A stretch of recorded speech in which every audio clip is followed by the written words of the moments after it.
because as we know, there are known knowns. There are things we know we know. We also know there are known unknowns. That is to say, we know there's some things we do not know. But there are also unknown unknowns. The ones we don't know, we don't know. Yes, yes, yes. It's the boxing talk with Raphie. And let me do a sound check.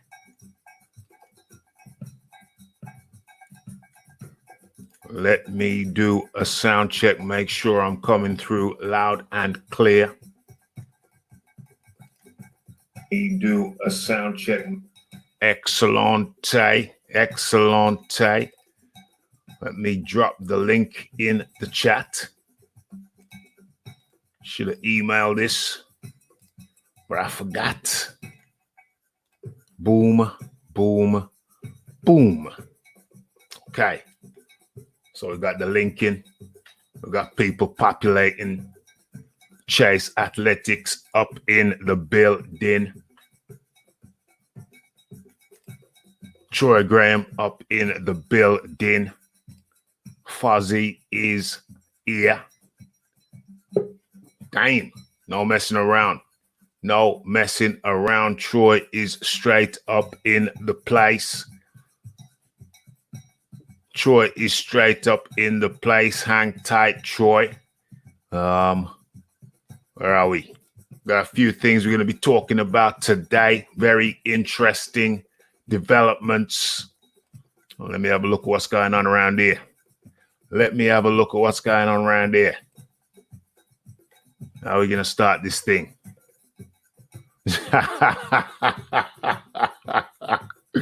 There's only one way to start this thing. I've just seen it. I've seen it right there. I've seen it right there.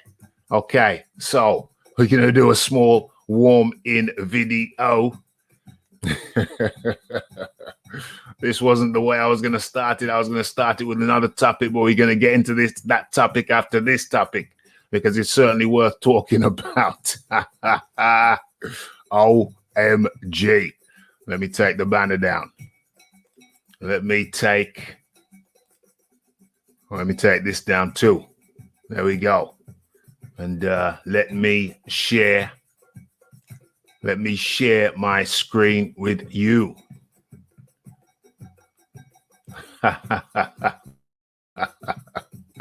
Okay. So sharing is caring. Let's kill the music gently, or not so gently. Okay, this is Boxing Talk with Raphie. Let me do the proper thing. Let me announce that this is the warming video. Let's find that. Boom, boom, boom. Okay, sharing. Let's get it on and popping. Yes, yes, yes. Or should I say, no, no, no. Okay, so I thought this thing had ended. I thought the excuse mongers had been issued with a cease and desist notice, but it appears not. You see, there's a new kid in town, and it's come with a new excuse. Or is it even a new excuse? Yeah, it is. It's a new excuse. It's a new excuse on top of the old excuses. So it's the old excuses enhanced with a new excuse. Yeah, it's like some kind of trifle layered with different types of excuses. If one excuse doesn't suit you, there's another one, and then another one. So, who's this from? This is from Israel Capers. I hope I'm pronouncing that correctly to your satisfaction. Okay, and he comes out with the post. She titles breaking news.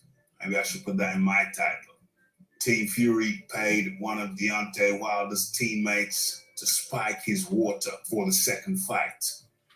That explains why Wilder was so sluggish during his walk to the ring.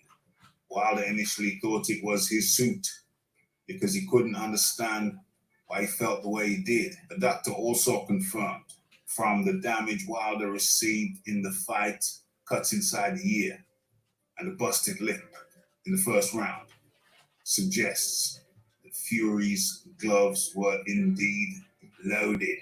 How does a loaded glove make the recipient of the punch more susceptible to a cut inside the ear? And if you get a busted lip in the first or second round, does that mean that the glove is loaded? Doesn't it just mean that you've received a nice shot to the lips? Maybe I'm being a bit too logical here. And they say a doctor confirmed the damage Wilder received were due to loaded gloves, or suggests that they were loaded gloves. Okay, what's the name of the doctor? I've heard this one before. This one about the loaded gloves is confirmed by a doctor. Who is the doctor? For the doctor, please stand up. Okay, on to the third paragraph now. Wilder never made an official statement to the press about his suit. The media overheard him talking to his team about why he felt so sluggish before the fight, and they ran with the story. Since then, Wilder has got rid of the snakes inside his camp, and he is preparing for war. Now is war. Okay, interesting. So I guess they're saying the guys that Deontay Wilder spoke about in an interview a couple of weeks back, maybe 3 weeks back, I guess they're saying that it was that or those individuals who accepted money from Tyson Fury or Team Fury, accepted money to spike Wilder's water. Dang, that's interesting. We'll have to, I wonder if we're going to get word of who were the snakes, and who was it on Wilder's team that paid these wicked, dastardly men money to spike their king. Your king is he. Very, very interesting. Very, very interesting. It'll be interesting to hear what Tyson Fury has to say about the members of his team who allegedly spiked Deontay Wilder's gripe water. Yeah, maybe Deontay Wilder's problem was that he's drinking gripe water. What an utter load of, what say you? It's the Raphie Dawkins, it's the Combat Radio, it's the like, it's the subscribe, it's the comments, it's the shares, and it is the hitting that bell icon to stay updated with news and notifications. Okay, so let's get out of that and get into this. So let's get the music back. And let's stop sharing. Boom. Boom. Boom. Okay. So in comes the man like Troy Graham. I'm here. How you do? I'm very well. I was just listening. Good. I heard good.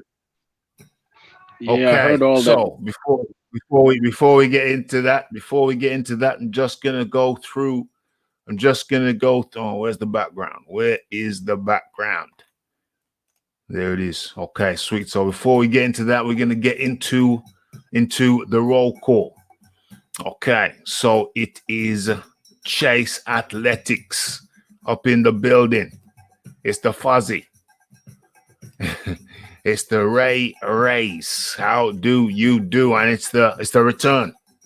It's the return of the militant one. The return of the red-gloved militant. It's the return of the sub Skrilla. Looking forward to this one.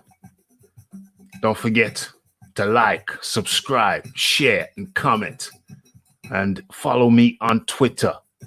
And don't forget, you have the super chat button at your fingertips, right by where you write.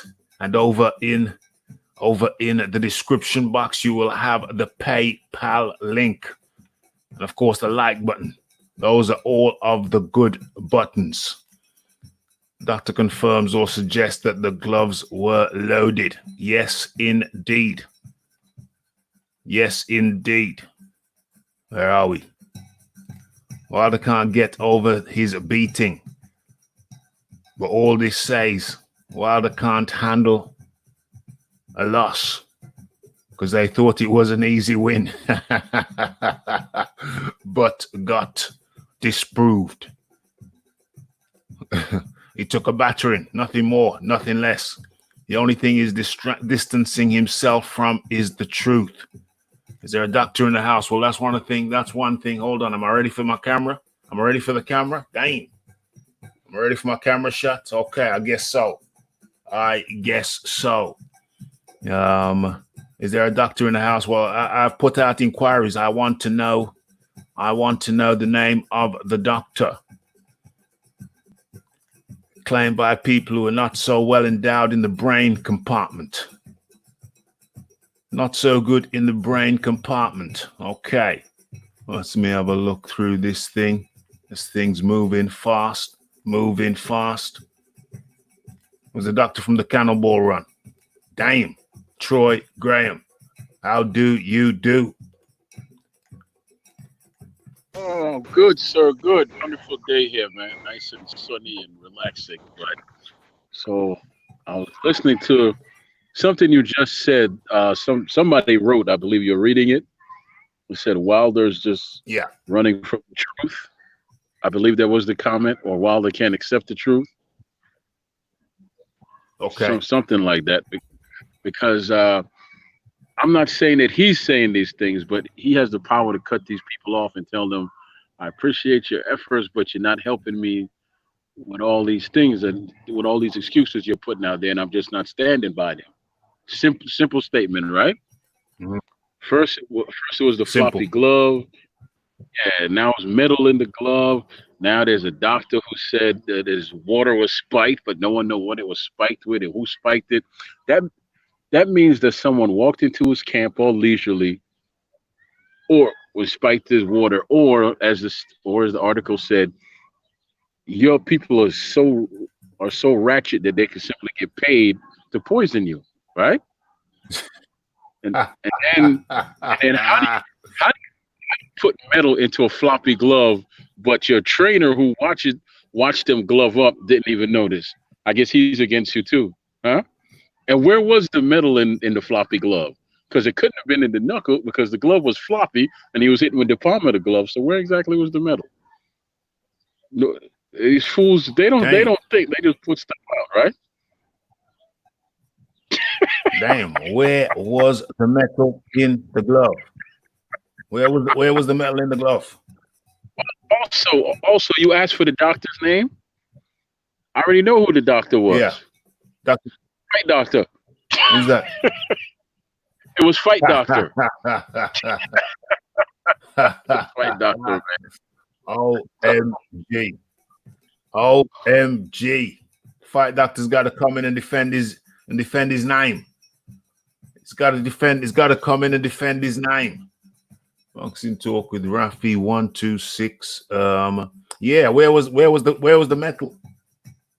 That's a good question. That's a damn good question. Where the hell was the metal? Yeah, where? More excuses than me when I used to sign on. AJbxng in the building. Link in the chat. Link in the chat, AJbxng, if you want to hop on for a couple. Shots fired. Yeah, all I know that if he doesn't just dropping in to say sup to the Combat Radio fam. Yes, that's the room. And we have the Georgie Porgy in the building. Yeah, as you were saying, Troy, good to see those guys up in here. Where was the metal in the glove? Because if the glove was just flopping and the glove wasn't being used, then where was the metal in the glove? And so what if there was metal in the glove? It didn't matter because he wasn't using the glove. He was just punching with the bare knuckle, apparently. He was punching with the bare palm of his hand, actually, because there's no way that your knuckle could. Once your glove is laced up, there's no way that, unless your glove is almost completely off, there's no way you could get your knuckles to where they say that it was. And at the end of the day, that's no impact. That's like a slap, because you have half your glove that's flapping in the wind. Yeah. So they say the knuckle was in that area. They said the knuckle was in that area, though. Yeah, but they can't explain it. They just they speak, but have no explanation. And then if you say something to them, you're a sellout and XYZ and top of that. So I don't even. Yeah, apparently you're a sellout. Apparently you're a sellout. So it's strange to me that he had metal in the glove. But he wasn't wearing the glove. He was just flapping around. It's very, very peculiar to me. Yeah. To be very honest with you, the fact that he's being silent is making me kind of respect him a little more until he comes out and speak. If he comes out and speak and he stands by any of this, oh, brother. Oh, boy. Yeah, well, he's been pretty smart so far. He's been staying away. He's been mainly staying away from a lot of that controversy. So I think he's been doing pretty well in that department, staying away from it. He's been letting his minions and his apologists speak on his behalf. And I think that's a highly smart move on his part. He seems to be staying out of it to a certain extent. Yeah. Yes, sir. I don't see the famous one in the chat room yet. You know, the one with the name, right? Ross Clutch.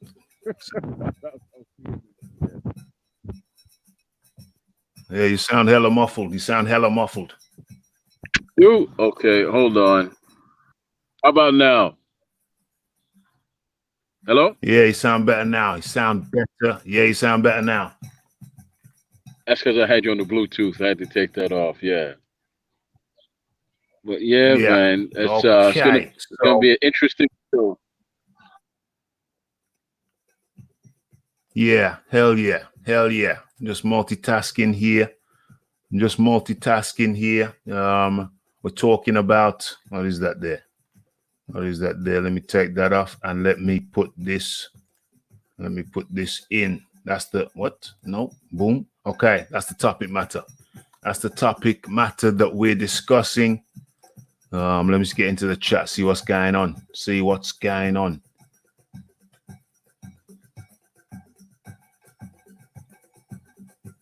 Shots fired.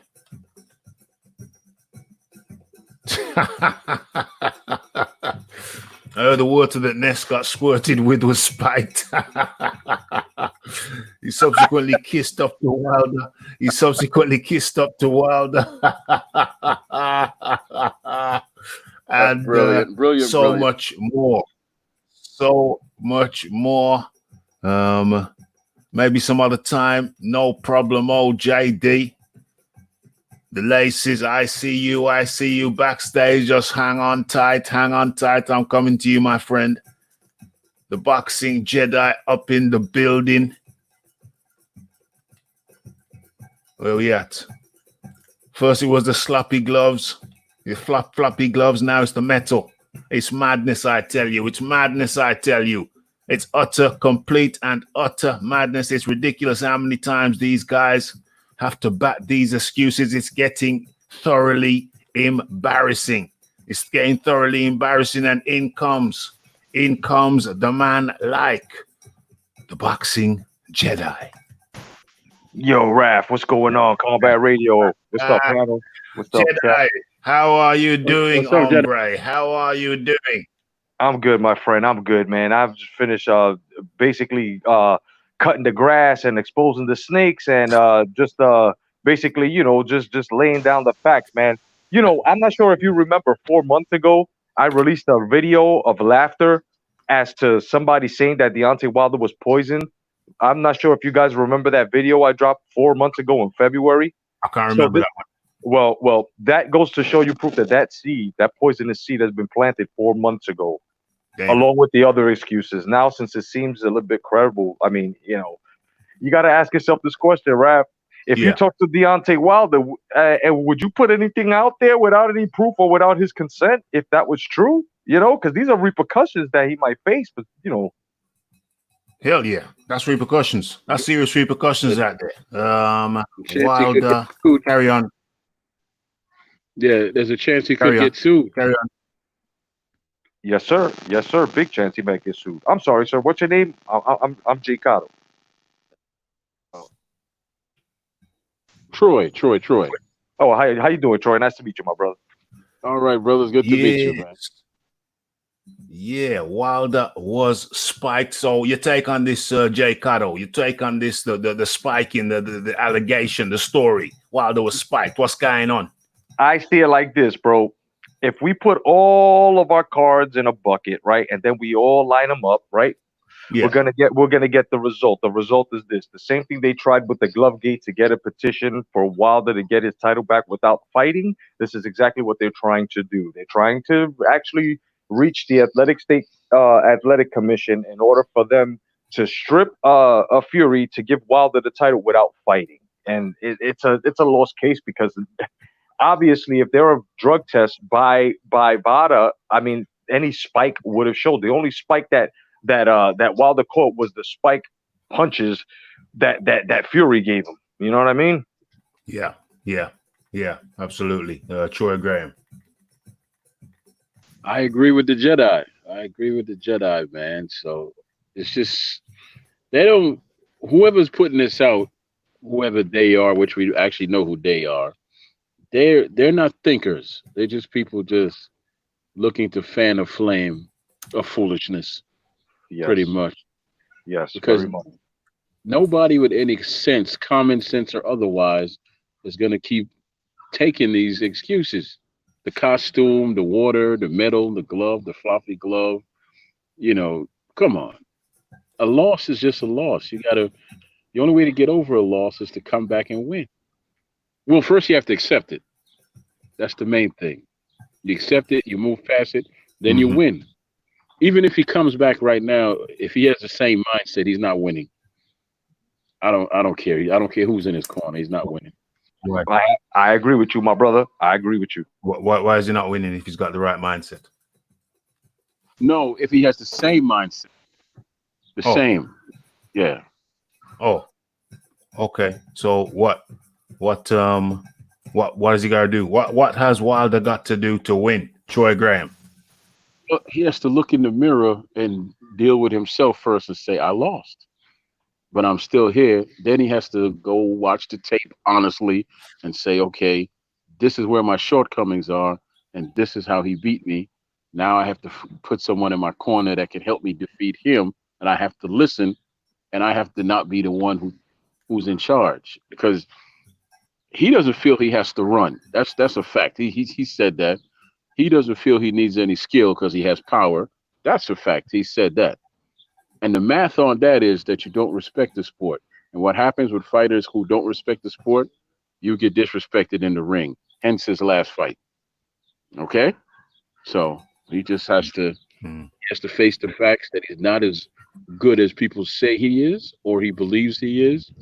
And he has to take a couple of steps back, actually move forward. 2 steps back to take 1 step forward, maybe. Jay Cotto, what does Deontay Wilder have to do to secure the victory? Well said, Mr. Graham. No doubt. I see it like this, man. This man needs fundamentals. He needs to hire Joe Jackson. Joe Jackson needs to basically teach him the fundamentals. He needs his footwork because that wide stance, and having that kinetic energy, not on 2 legs, but on 1 leg, it's always throwing him off balance. this guy needs to reposition his whole targeting. I mean, he just needs a whole boxing regimen again. I mean, just relying on power. Because if we sit down, right, and let's just say we want to dismantle box fighters, right? Let's dismantle Tyson Fury as a fighter in his toolbox of what he has, and let's dismantle Deontay Wilder. Deontay Wilder has a big, huge wrench. That's about it. As to Tyson Fury, he has wrenches, pliers, screws, so basically he has more tools in order to use during the operation, which is called boxing here. So I see that this man needs to go back to basics, hire someone who is like, because just like Lennox Lewis said, if you're going to college and you're learning college courses, you can't be taught college courses by a high school or junior high school teacher. Is basically, so this guy, he just needs fundamental. And to everybody out there, you got to understand, Raph, me, Mr. Graham, everyone else out there who's criticizing Wilder, that's all it is, a proper boxing critique. We have been watching boxing before these fighters have put on gloves. So when we sit down and we talk to you guys and who are the fighters are fans, and we tell you guys, you should jump on board and say, you know what? Yeah, absolutely right. And even if you don't want to give us the right way, okay, at least be right for your fighter. Yes. Talking about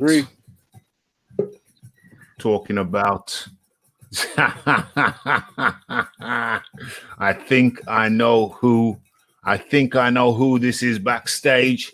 I think I know who this is backstage, but I won't be sure. But I'm going with the RGM. Let's test the theory. The tainted Fuji water is indeed. Yes. It is me, the Red Glove Militant. I gotta come with a sense of humor. First off, I want to remind I already told y'all in the chat, but I'm going to remind you via voice because people do things differently. Don't forget to subscribe. Don't forget to hit the like. If I could show you, I would show you too. Some people learn by hearing, some people learn by viewing, but I just want to remind everybody to do that. Yes, 100% indeed. What's your take on this craziness, Red Glove Militant? First of all, we missed you, my friend. We missed you. Where you been? Rick's been asking for you. What's going on? He says, where's the RGM? What's going down, Raphie? I said, I don't know, Rick. We're looking for him, Rick. As soon as we find him, we'll find his GPS location, coordinates, and we're going to bring him back, Rick. We're going to bring him back. You won't be away for long. And he is. He's back. It's the RGM. Yeah, just been busy with life, but thank you so much, for keeping me in mind. As far as this craziness, I mean, months later, and we're still getting new excuses. Like, he really needs to do exactly what Troy Grant. Troy, nice to meet you. I'm Red Glove Militant. I've been hearing you. I've been trying to listen to lives and stuff when I got time. If I don't necessarily need my ears and I'm doing something else, I'll be listening. But yeah, I agree with Troy Graham. He hit the nail on the head. This guy needs to, look in the mirror and acknowledge that the problem is staring him right in the face, and that he needs to do things differently. It wasn't anything else other than his own lack of respect for the sport, lack of wanting to learn. There's nothing wrong with learning something new. All right, you got great power. Great.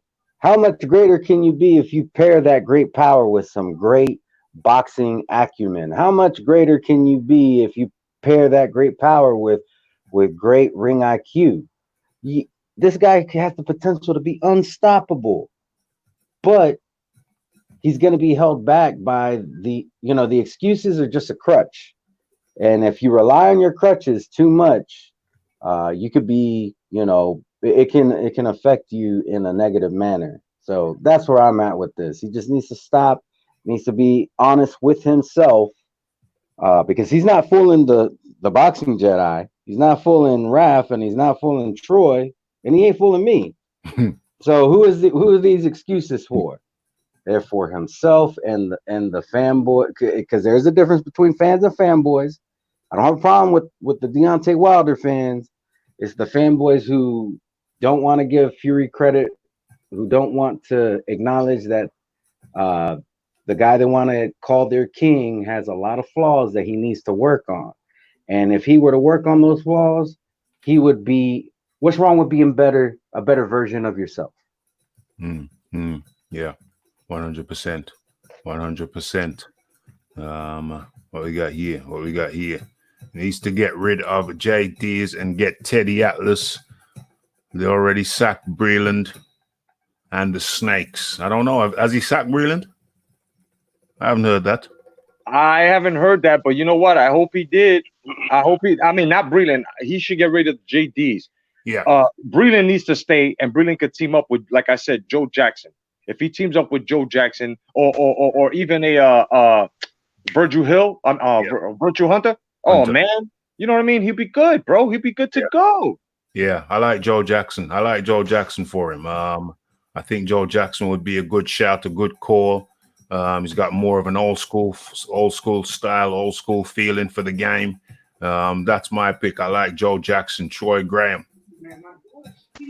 I believe that you all are talking about. Is it John David Jackson that you all are talking about? Or is yeah. That's the one. The guy with the ponytail. Yeah. I agree with you 100%. The guy that used to train Kovalev. Yeah, that's the one. That's the one. Perfect. Yeah. That'll be perfect because he's very subtle, meaning that he doesn't come with a lot of fanfare, but he's very knowledgeable and he's very firm. You know, if you watch all the fighters he's trained, he's very, like I said, he has a subtlety, but he doesn't waver. If you have a fight plan, he says, stick to this fight plan. The only time his fighters lose is when they don't stick to his fight plan. Now, as a pro, he fought Bernard Hopkins, and Bernard Hopkins would tell you that he gave him a hell of a time in there, and he knows his stuff. He definitely knows his stuff. So that'll be perfect. But the question is this man going to listen to either him or Mark Breland? In the words of great Raph, boom, boom, boom, brother. OMG. Yeah. Come on in, Troy. Yeah. Thank you for that, man. I just think that'll be perfect for him because he doesn't want anybody that comes with a whole bunch of fame and lights and glitter. He wants somebody that could just walk in there and they could just get, they just get down to business. It's not a big splash, right? But somebody who knows the business, which this man business. Yeah. And on top of that, he knows how to work with fighters who have length. Yeah. Knows how to work with fighters who have length. John David Jackson. There he is. I call him Mr. Ponytail. I think you can see him on the screen right there. Do I open up that window? Is the picture still there? I accept. I hate it when they make me accept and I don't have time to read what. Yeah, it's there. It's there, Raph. We can see it. There you go. Yeah. That's the one. The guy. That's the man we're talking about. You're saying he's good with fighters with length, Troy? Yes, sir. Yes, sir. You saw what he did to Kovalev because when Kovalev first came along, just before he got on TV and everything, he was just a murderous right-hander. He lived by it. He died by it, right? But what he did with Kovalev taught him how to use his jab and how to actually box and cut off the ring some. But at the same token, you can't change a fighter's personality. Who you are is who you are. And so, because Kovalev couldn't be flexible, you saw what happened, right? So, Yeah. And let's not forget, Mr. Jackson kept Kovalev on an undefeated streak, guys. So he's good. He's a good watchman from the outside. He's a good second pair of eyes, man. It's a good second pair of eyes. But let me go to the Red Glove Militant. Do you think that Wilder? Do you think that Wilder is gonna change it? Oh, there he is. Yeah, he's here. Do you think that Wilder's gonna change it up? significantly enough to make a significant difference, a significant change? Well, as the his own personal bottle of water, I think I've gotten to know Deontay Wilder quite well. I'm just kidding. I mean, it's possible for him to, I want to give everybody benefit of the doubt, you know, and see, and that's the different. A lot of people like to, they hear you criticize Wilder and they want to say, "Oh, you're a Wilder hater." Well, if I really hated the guy, I would say, "Oh, he has no chance. There's nothing he can do, and case closed. Just retire." Yeah. But I give him benefit of the doubt that he has the ability, the potential to make the adjustments are there, but with the current state of mind that he has, that's going to hold him back. It wouldn't matter who he got in his corner.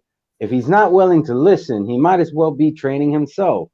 Troy Graham said something about, he doesn't need somebody with the glitz and the glamour. I agree. Like, if you're going to do that, just get your costume designers and have them train, because you're going to get the same results. You're going to go in there for another butt kicking, and you'll make a lot of money in the process. But if the goal is to regain Sophia, if you want to bring Sophia back home, that's what you're going to have to do. You're going to have to be real with yourself. You're going to have to listen to instructions. And I do think that John David Jackson would be a good fit. What Troy Graham said about early Kovalev, that sounds very reminiscent of Deontay Wilder. Yes. The Boxing Jedi. Have you had a go? I don't know. I can't remember. No. I just said something. No, I the reason why I said John Jackson is because, like I said, he kept Kovalev on an undefeated streak, as well as Kovalev was always protected in there with him. You know what I mean? All the way at the end, as to him losing first time, he got pissed off. Remember when he tried to get rid of him as well, and then he noticed it was a mistake, brought him back. Then the racist thing went off, or whatever it was, and then they got rid of him again. Well, his loss, because after that, look what happened. So if Wilder, but this is the problem though. Exactly what Mr. Graham had said, and you said, and the Red Militant, and everybody who knows Wilder says, he doesn't listen. So there's one gentleman who says that he needs Floyd Mayweather Jr. Floyd Mayweather Jr., the minute he doesn't listen, Floyd Mayweather Jr. will tell him, "Get out of my gym." You know what I mean? Because Floyd Mayweather's on some discipline stuff. I got to give it to him. So I think that Joe Jackson would be very good. Teddy Atlas would be good. But like I said, it's a lot of discipline, and Wilder does not show this. It's a lot of listening to, and Wilder does not show this. And yes, it is true. People do return to their habits within a fight. Yes, they do. They always switch back. But at the same time, Wilder has not gone out and experimented with this. He should try. He should try to listen to his corner and try something new, because that single jab hook, double jab, overhand right, triple jab hook, it's the same pattern. It's the same pattern. Everything I name right now, from round 1 to whenever the person gets knocked out, that's what Wilder does. But he got figured out. King Kong Ortiz laid it out.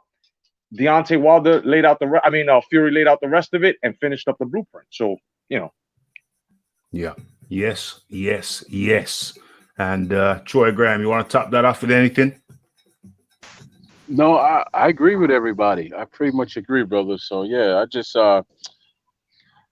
I've said this before, man. That Wilder could have been something special, but somewhere along the road, he wasn't supported enough, and he wasn't strong enough to say, "I want to take control of my own career," and he decided to play a character, because the person you're seeing is not the real Deontay Wilder. Because if you remember when he first came out, he was this happy guy, and had the story of his daughter, but he was good on the mic.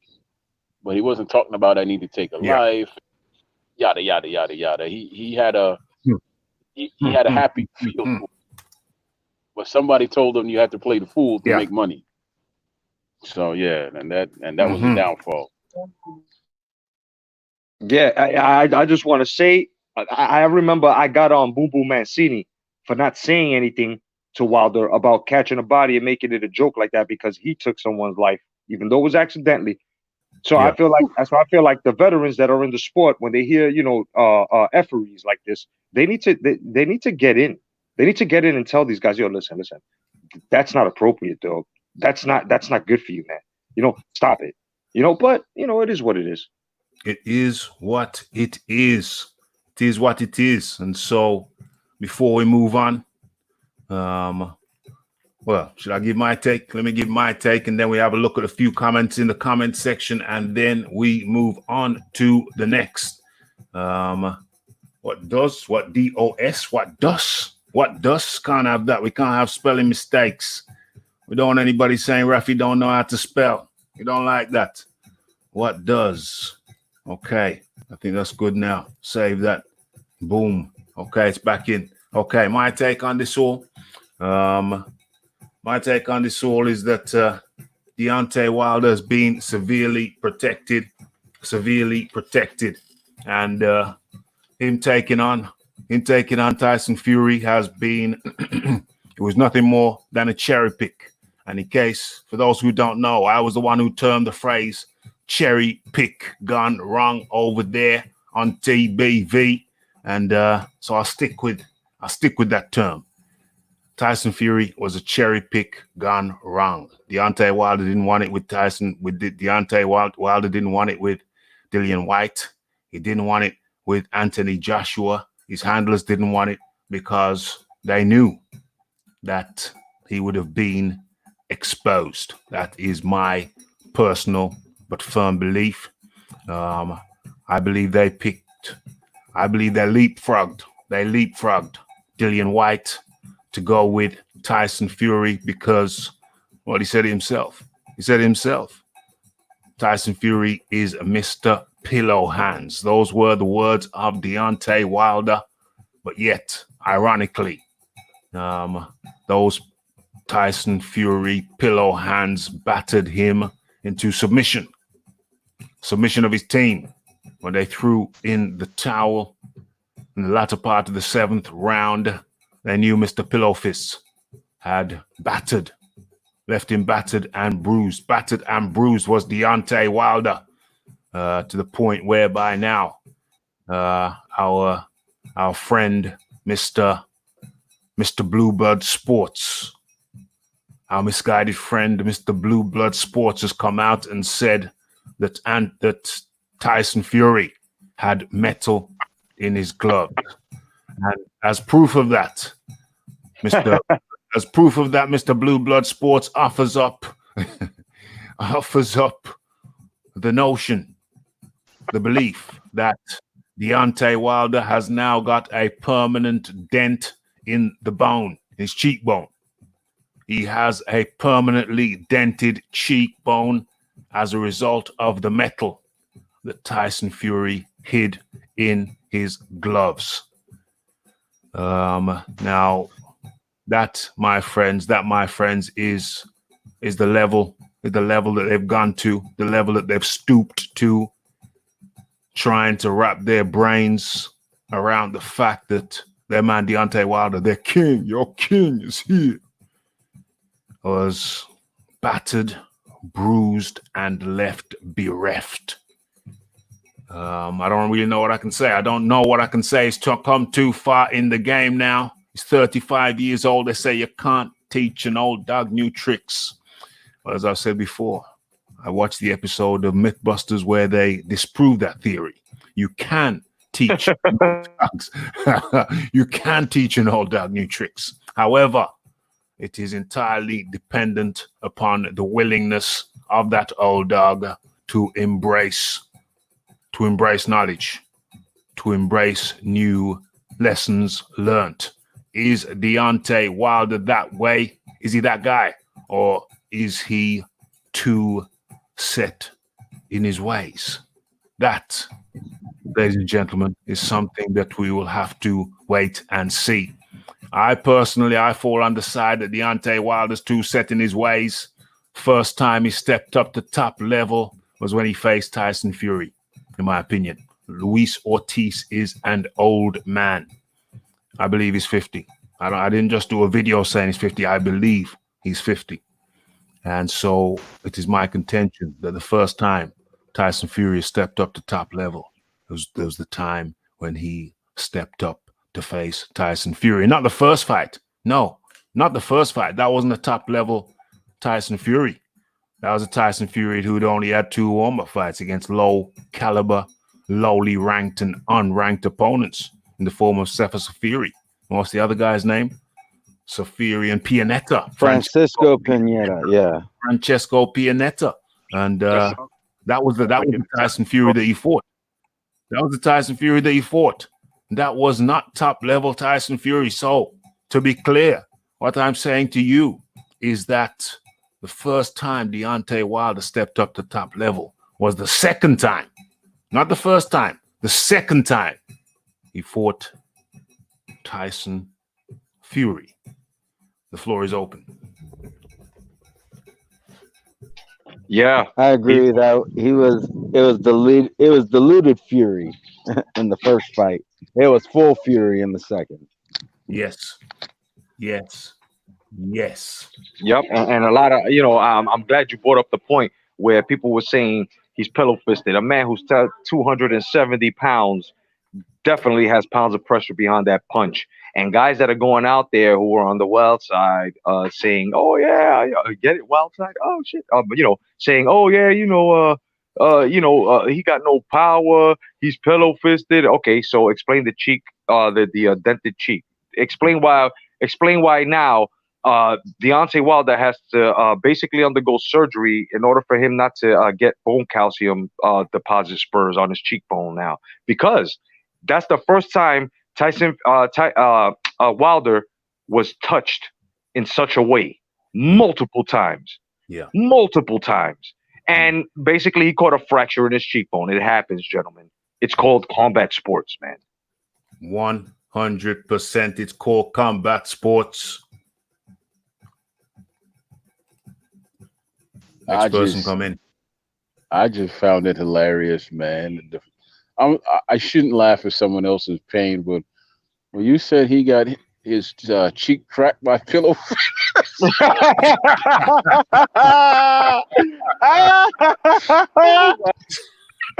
know how many times I've been hit with a pillow? You got his cheek split. Oh my gosh! That don't say too much about. Don't say too much about his jaw, does it? You get your jaw. His jaw. The man went in there and got his cheek split. The man got his cheek split on live TV. No razor either. That's funny. OMG. OMG. Okay. So we've gone from that. Where were we? We've gone from that. Yo, Raph, give me a minute. I gotta walk this shit off. That shit was too funny. I'll be right back. Oh dear. Oh dear. Okay, so we've gone from that. And we're moving over to the next story. We're moving over to the next story. And I'm frozen. I'm frozen here. Where am I going? Okay. I got my bearings. Okay, so let me share this with you. Let's pull this baby up. We're going to the next topic. It's very topical. I've done a couple of videos this week and they have proven to be very highly topical. And this is one of them. Where are we? Well, this is the second. That one was the first. The water bottle thing, that was the first. Released that video yesterday. It's gone haywire all over the web, all over the internets. And it's interesting because another video, where am I? Where's my bearings? Another video I did. What was it? It was on the show. I think it was last week. Was it this time last week? This time last week, we had a conversation about Dillian White and the narrative that some people have sometimes when his name's brought up. They say, oh, well, he had his chance. He had his chance. The WBC offered him his chance. Multiple chances, and he blew them off. Well, I think the video I did today, I see some other people have done videos. I did mine last night, fell asleep at the computer, forgot to press send. So mine came out this morning, I think he was one of the first on the genre, explaining the breakdown of why Dillian White declined certain offers from the WBC. I've done that video breakdown. We talked about it on the show last week. And so when you look at the breakdown, and that's just part one, by the way. I think got part 2 and a part 3 to come. But for sure, check out the chronological breakdown of how the WBC tried to block or acted as a blocker, successfully blocked Dillian White from a title shot with Deontay Wilder. They insistently and persistently used dirty tactics. They jumped, leapfrogged Breezel in front of him. Breezel was down in lowly 6th. Had Brazil. They had Brazil fight Molina, who was ranked number 12, to become the mandatory. Denied that it was a fight for mandatory. Remember, Stavern was somehow some kind of mandatory or some interim champ or whatever, and they had to fight him, but he got popped or whatever. He dropped out of the fight. They arranged that Brazil would fight him to become mandatory, but they didn't say so. They said, no, it's just some kind, it's just the eliminator. It's not for mandatory. Only after the fight. Well, first of all, Dillian White should have been the one to fight Stavern. He was ranked number 1 or 2 at the time, Dillian White. Breezel was ranked number 6. But when Stavern dropped out of that fight, then they should have put Dillian White in there. Well, Dillian White should have been in the first place. And when Stavern dropped out, then maybe they could have brought up Breezel to fight White for the mandate spot. But they didn't do that. They brought in Molina to fight Breezel. Molina, number 12, to fight Breezel, number 6, to find out who was going to be the next mandatory challenger for Deontay Wilder, whilst Dillian White was ranked number 2 or 1 by that time. So it outlines that. The video outlines that. And we talked about that. I think it was this time last week. And it's interesting because that subject matter has taken off again. There's going to be a part 2 of that. Because, I'm not going to talk about what part 2 is going to be. I'm not going to talk about what part 3 is going to be, but it's going to be a comprehensive breakdown, 1, 2, and 3 of how the WBC swindled and continue to swindle Dillian White out of what should be his right. He's been number 1 ranked in the WBC since November of 2017. 2017, where we're now, 2018, 2019, 2020, 2.5 years. 2.5 years at number 1. So I don't want to hear any more. I don't want to hear anybody else come to me telling about, but Dillian White had his chance. He had his chance. The WBC gave him multiples of chance. No, they did not. They're always pushing him back. Every chance they appeared to give him was actually pushing him back. When he put the pressure on them and said, okay, we'll fight Luis Ortiz. Well, Luis Ortiz had just lost to Deontay Wilder and was behind him in the rankings. So why are you going to fight a guy who's just had an opportunity, a title fight, lost it? He's behind you in the rankings. Why the hell are you going to fight that guy? Why the hell are you going to fight that guy? And instead, he fought Joseph Parker, a younger, fresher fighter who, unlike Luis Ortiz, was an ex-world champ. So I don't want to hear no more of this. But the WBC gave Dillian White multiples of chances. Let's move it around the table. Who is here? Troy Graham.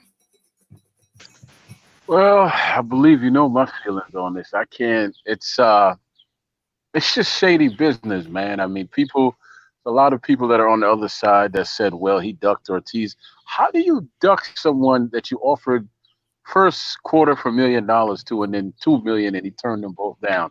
His own trainer said they turned down the money on another show because they feel that they're worth more. Mm-hmm. But this was at the time that Ortiz's highest pay was $500,000 after he got stopped by Wilder in the first fight.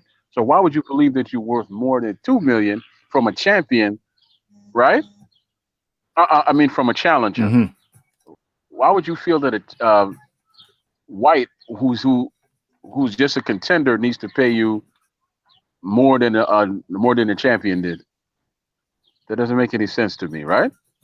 Then is the whole thing with Mhm. Brazil. He didn't duck him. They were scheduled to fight, and then the WBC said, "Okay, we're going to make you the we're going to give you the Wilder fight." I'm talking about Brazil now, right? And he said that's a much better fight for my Yeah. career and my life, which made sense to everybody, except for those people that don't understand stuff. And he took that fight. I would have taken that fight too, because after that, White was calling him a coward and so forth, saying that we were supposed to fight and da da da da da. But you can't justify fighting White then if you're offered a championship fight, right?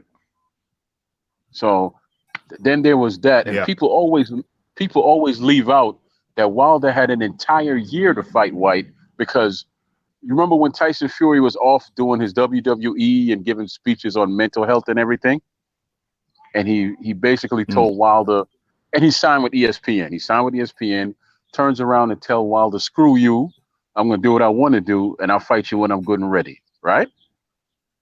A whole year passed in that time, and he never gave White his shot. A whole year. And that's when the stuff came up with Brazil and all that. So he just never wanted to fight White. One, because he's never fought a puncher. His whole career has never fought a puncher, ever. But go ahead and jump in. Go Yeah, ahead. that's crazy. That's crazy. The Boxing Jedi. Yeah, well, I was gonna say we sort of have a modern day Ronnie Lyle walking around. You know what I mean? Because we all know Ronnie Lyle never won a title. You know what I'm saying? Even though he fought champions, at least he got to fight champions, right? And he came up short. This we know. Now we look at this thing with White. White should have been given this chance a long time ago. But you guys want to know something exactly where White blew it for himself? He blew it for himself chasing Anthony Joshua after he already fought Anthony Joshua. So he mentioned Wilder in the WBC, but then he went after a rematch with Wilder. I mean with Joshua. Remember that? He kept going around, "Oh, fight me again," and everybody's saying, "White, what are you doing? You got the WBC's attention. Keep the pressure on their neck. Forget about this side. You already lost to Joshua. You're not entitled to a rematch because you didn't lose a title. So therefore, Joshua don't have to rematch you. Your whole goal should be chasing Wilder." So in a way, he blew it for himself in that part because he was supposed to keep the pressure on them. Did you guys also know that the WBC had been sued for $40 million by a fighter? I have to find out who it was again. I can't remember. But they were sued because of doing that, skipping people before other people on their rankings. And he won the $40 million. This is what happened with Bermain Stavern. You have a 90-day rematch clause, right? And it's funny on how maybe a year and a half, 2 years later, you got Bermain Stavern with a rematch in front of Ortiz, in front of Joshua, in front of White, and this is exactly what happened. Yeah. Yes. So you think it was Dillian White's fault? Oh, Jedi has dropped off for a second. Troy Graham. I got to disagree with the brother because here's why. Let's say that White would have taken that fight and he wasn't lowballed and he took that fight and he won. Who has the power and leverage now? Because now he's holding 2 belts and he just beat Joshua, who was the brand of the heavyweight division. So now he's the forerunner, and he has to give Joshua a rematch. That's still gonna make him money, and he still holds all the cards at that point. If he wins both those fights, he wins the first fight, the rematch. I doubt the WBC. Wilder would have to come to him. He wouldn't have to go to Wilder. Because remember, Wilder said, one face, one champion. Okay, well, White has all the now, right? So I just think it was a calculated risk, but I tell you who I don't. I tell you, I'm a fan of Eddie Hearn, but I think that's really not the home for White, and I'm gonna tell you why. You can't be true to two masters, meaning that he handles both Joshua and White. Who do you think he's gonna put out more for, White or Joshua? Those are facts, brother. Yep, those are facts. Because he never did the WBC. He never even pursued a case against the WBC. If you remember Rick saying that he never even pursued a case against them because he knew he'd have to deal with them in the future. So what? If White wins, who cares that you have to deal with them? That's called taking a gamble. That's taking a risk. This is business. Just like you took all those risks with Joshua to put him in there with Klitschko and everybody else. Why didn't he take the same risk with White? Yeah, it's just, the whole lot going on. There's a whole lot going on that we don't see. Yeah, I think that they were protecting Wilder from White because White is such a contender. You know what I mean? Yeah. I hear you. I think my take on it is that, where am I? I've disappeared. There I am. And everybody else is okay. So my take on it is that White didn't deviate. He didn't change. He didn't drop out of the WBC, stayed in the WBC stream. I think the WBC were protecting Wilder. The WBC were clearly protecting Deontay Wilder from Dillian White. And to this day, because you remember when White got busted, and I don't want to talk about that too much because I got some names. That's a video in itself. When White got busted by by UCAD, or came up with that tainted sample, or one of his samples came back as tainted. That seemed highly convenient. That happened at a very, very convenient time. You'll remember he had to work hard to get the WBC to acknowledge that and accept that for the interim WBC championship. And he had to work hard to get them to make that for the number one WBC mandatory position if he won. And it seems highly convenient to me that a guy who works both for UCAD also works high ranking for the WBC.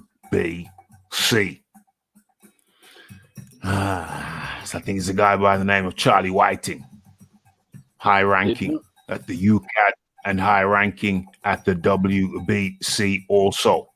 And it's interesting that in that time where he was suspended, while they were conducting so-called further tests, it's interesting that during that time, Tyson Fury was made the mandatory when he already had a contract to fight Deontay Wilder. So there was no need to make a new mandatory. That was already Dillian White.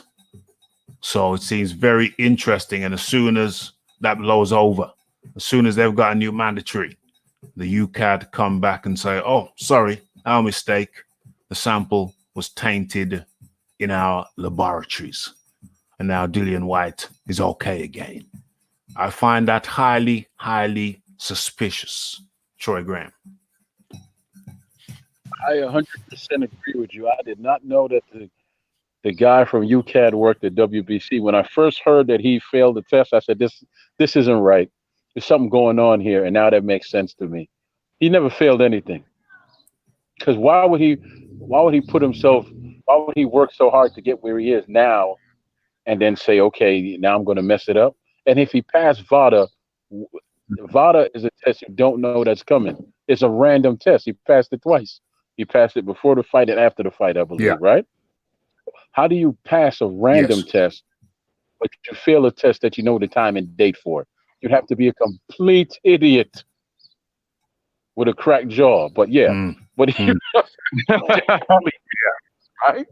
How do you go Yeah. about passing a random test and you say, "Oh, I'm just going to fail for the tests I know about"? No, come on, man, no, Mhm. no. But you just cleared up some stuff I had in my head all this time. So yes. I believe his name is Charlie Whiting. I don't want to say that, but I'll say it anyway. If I get it wrong, it's a video's coming up probably tomorrow sometime, and I'll get it right then if I've got it wrong now. The Boxing Jedi. Charlie Hustle. Charlie Hustle, it sound like, that's his real name is Charlie Hustle. Yo, it sound Charlie like he Hustle. hustling. Take your money. Yeah. Take your money from both sides. The Boxing Jedi. Yeah, it is kind of suspicious, man. It's as suspicious as H Money's hairline. That's suspicious. Man. Word. That's suspicious, man. That's very suspicious. Like, it's kind of hard to like concentrate on the landscape of boxing when you have these things with tests and stuff, and then all of these things where everybody comes out of nowhere and starts suggesting that, oh, he passed this test but he failed that one, right? And Mr. Graham and yourself know exactly what I'm talking about. Things that are how do you say to people's advantage at the time, And yes, Philip Carr, that was the boxer that sued the WBC. Yes, sir. You are correct. It was or is it? Yeah, it was Graciano Rocchigiani. Yes, it was, sir.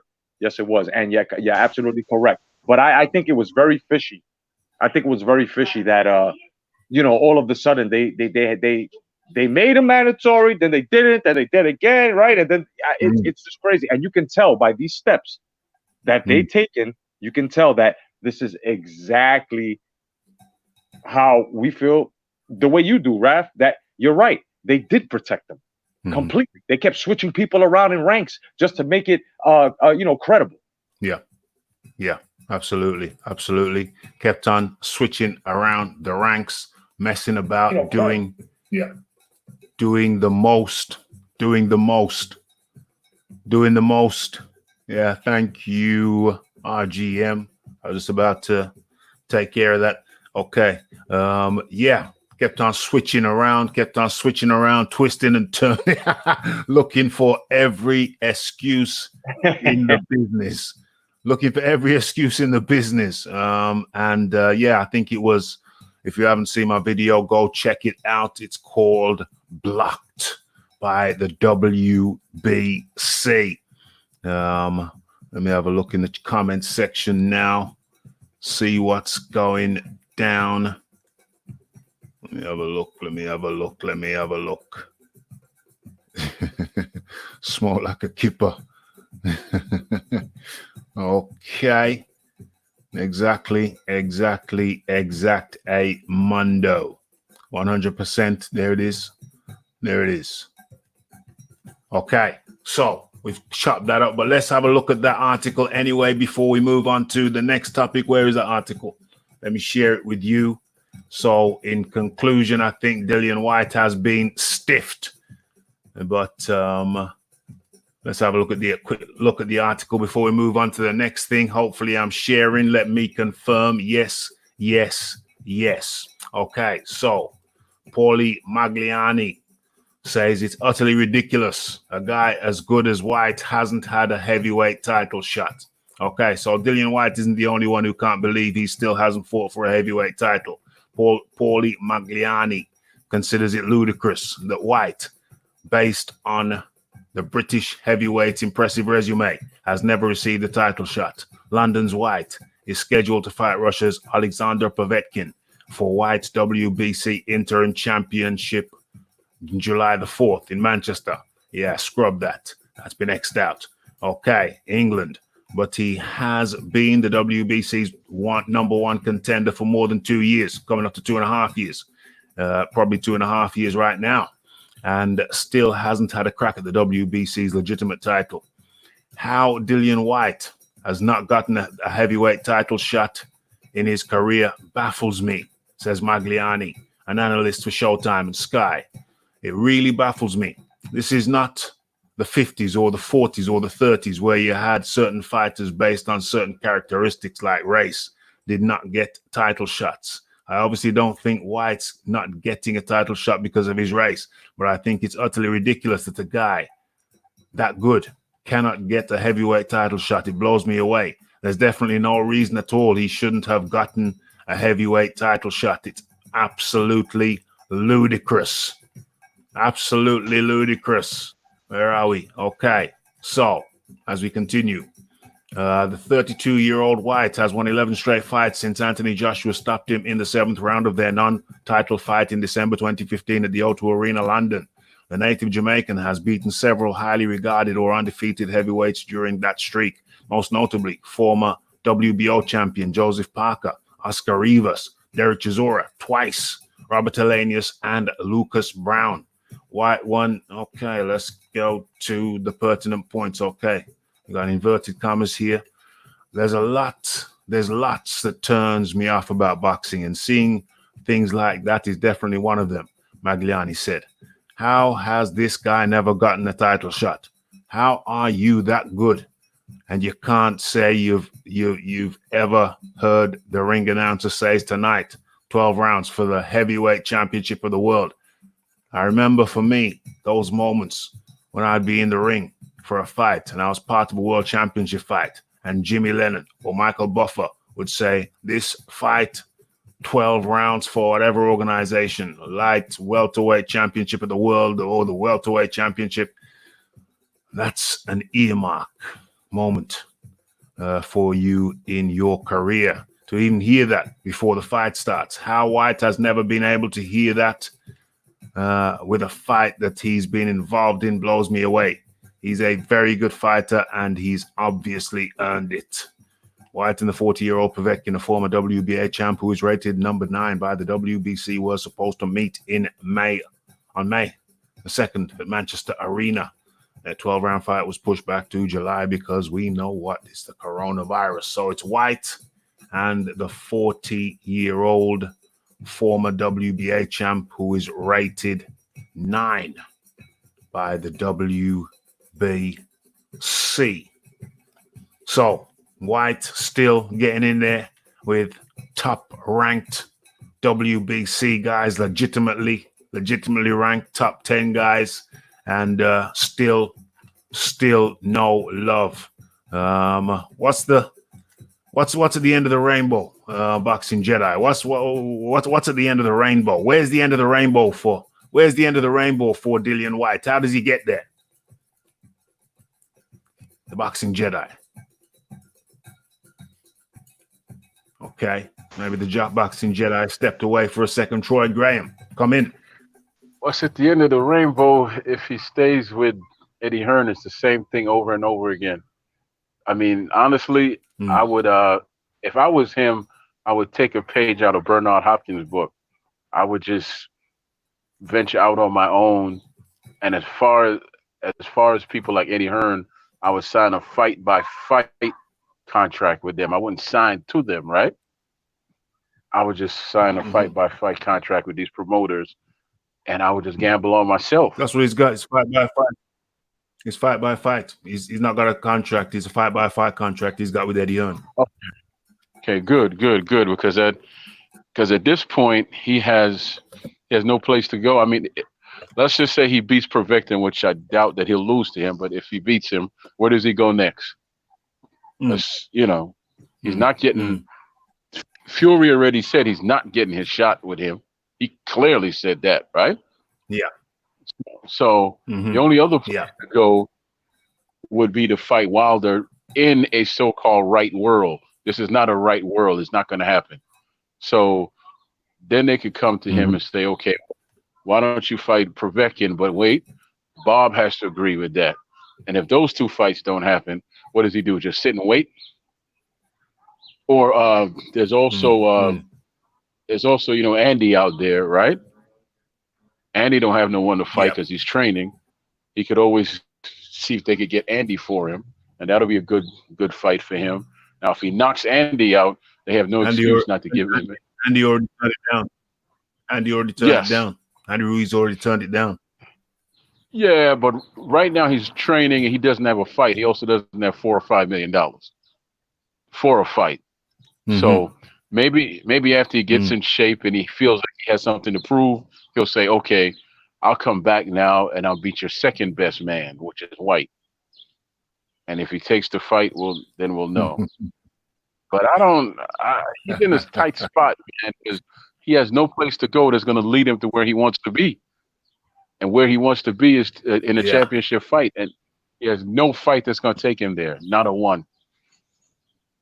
And trust me, I understand why he turned down the $4 million, because you just dropped the guy for $5 million that was not a champion, but the champion is offering you $4 million, which clearly tells you that you were never going to get to fight in the first place. Right? I mean, say that last bit again. Okay. Remember after he beat Derek Chisora, right? He knocked him out. According to him, White, he got $5 million for that fight, and then Eddie and Joshua turned around and offered $4 million for a fight with Joshua. So his point was like, "What are you all doing? You of all people know how much I just made in my last fight. So why are you offering me less? And you're the much bigger fighter. You don't want to fight me." Yeah. And that's really why he stepped away. I don't think it had anything to do with money. If they offered you $4 million, they were never going to fight you. They would have came up with an excuse for this, an excuse for that, and they would have never fought you. No, I find that hard to believe. Yeah. Yeah, man. It's just rough for that brother right now. Yes. Yes. So where does what is Dillian? What's the end of the rainbow? What's the end of the rainbow for Dillian White, the boxing Jedi? What? Boxing Jedi still not here? Boxing Jedi. Okay. Can you hear me? Yeah, I can hear you now. Okay, cool. Yeah. All right, cool. I think what's at the end of the rainbow for Dillian White is possibly to get signed by Top Rank. He needs a promoter. He can't continue to go, on this fight by fight basis because it's not working out for him. Maybe if he had a promoter, it would be easier for him to get fights. So the first best one out there, Bob Arum. Bob Arum will definitely take care of him.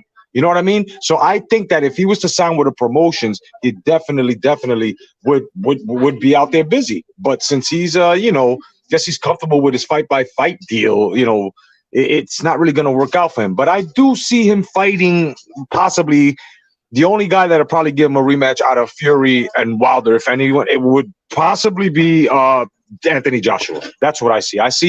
I see Joshua possibly beating Fury, unifying, and then possibly Dillian White, possibly going for a title shot against Joshua. Yes. I think that's very likely. I want to see. It's going to be interesting from a historical perspective to see how long the WBC continued to jerk around Dillian White. I'm fascinated. How long can they continue to jerk around Dillian White? It's quite remarkable. It is quite remarkable and utterly ridiculous, as Paulie Magliaggi has said. Okay, so chop that up and we're moving on. We are moving on. Where are we now? Okay, so where is it? Let me share my first and foremost. Let's change that. Let's change that to this sports streaming group. Dazn seeks cash to help secure their future. Okay, there's been much talk about this. It was on my topic list. Well, there's a little bit of talk about it, but now we're going to talk about it. Now we are going to talk about it. Okay, so I think I'm sharing.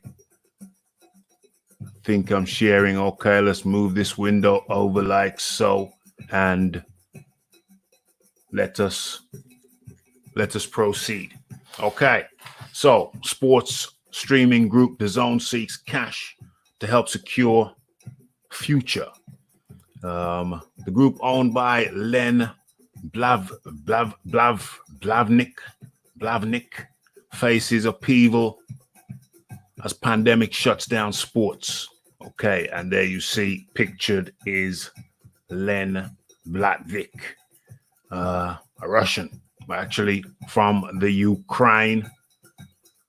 I've got another piece on him. I'll make that into a video. Expect that shortly. Okay, so let's get into the story. So, online sports group Dazn is racing to secure its financial future with billionaire Len Blavnik exploring options to raise money for a business